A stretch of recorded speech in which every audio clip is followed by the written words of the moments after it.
When you first go in the gym, it's not uncommon to want to hit the big showy muscles on the front. You got your pecs, you got your arms, you got your abs. But when you really start to break your body down, you got two big halves. You got your lower half and your legs, and you got the upper half. But if you want to take it a step further, you got a front half and you got a back half. And everybody that's serious about their physique knows that building a big, wide, and thick back is going to distinguish them from other competitors as well as themselves. So if you're serious about back, that's what we're going to talk about here today. We're going to break this down into 4 different sections. First, we're going to cover the muscular anatomy and all those individual muscles that comprise your back. Second, we're going to talk about the skeletal anatomy, the bones and the joints that are involved in creating these movements. Third, we're going to talk about the actual motions that all of those individual muscles create. And last but not least, we're going to show you some key exercises to make sure you're getting the most out of your back training. There's no better way to understand the anatomy of a back than to look at a great physique. So today, we've got IFBB Physique Pro Craig Capurso to show us what a great back looks like and how to get the most out of your back training.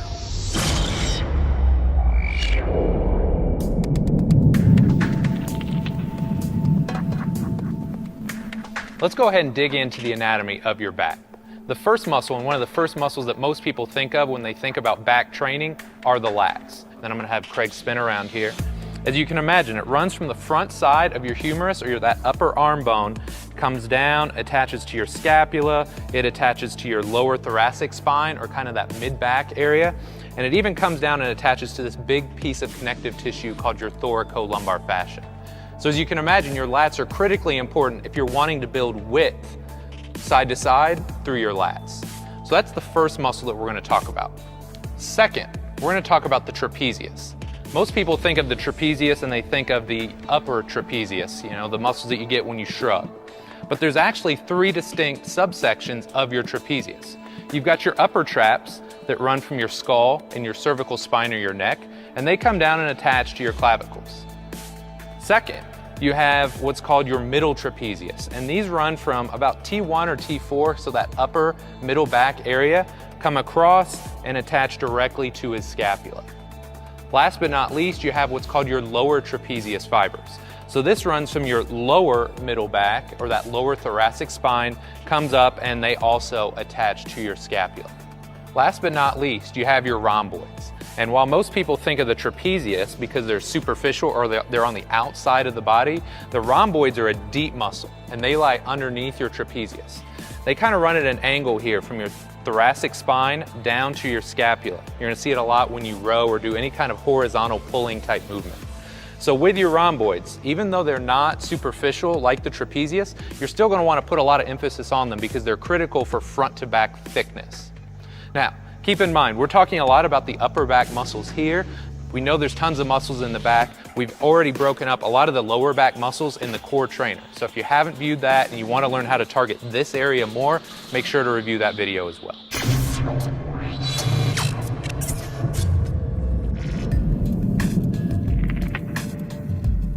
Now that we've covered the muscular anatomy of the back, let's look at the unique bones and joints involved in creating these movements. What I'm going to have Craig do here is give you a profile view. And one of the most important joints in your body when we're talking about back training is your thoracic spine or your upper back. Now you have 12 unique bones here, but you can imagine they run from the base of your neck to about your lower back. So these are really important. You want to make sure when you're doing a horizontal row, like a dumbbell row or a cable row, that you set this nice and stable, because this is what you're going to create your motion off of. It's not so much the upper back that's moving, but your scapula or your shoulder blade. This is where the motion starts. So if you can imagine a little triangular bone here, your scapula sets the stage for your glenohumeral joint or your shoulder. So what's really important to note is these two joints work together to create motion.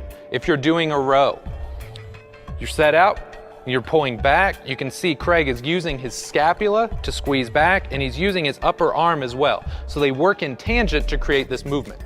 Same thing, if he goes overhead, he's using not only his shoulder joint, but his scapula to squeeze down and really target the lats and the lower traps.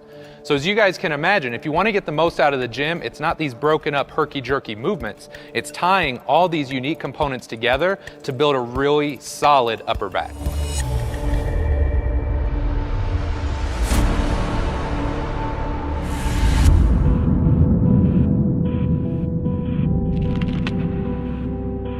up to this point, we've covered the muscles of your back, and we've also covered the unique bones and joints.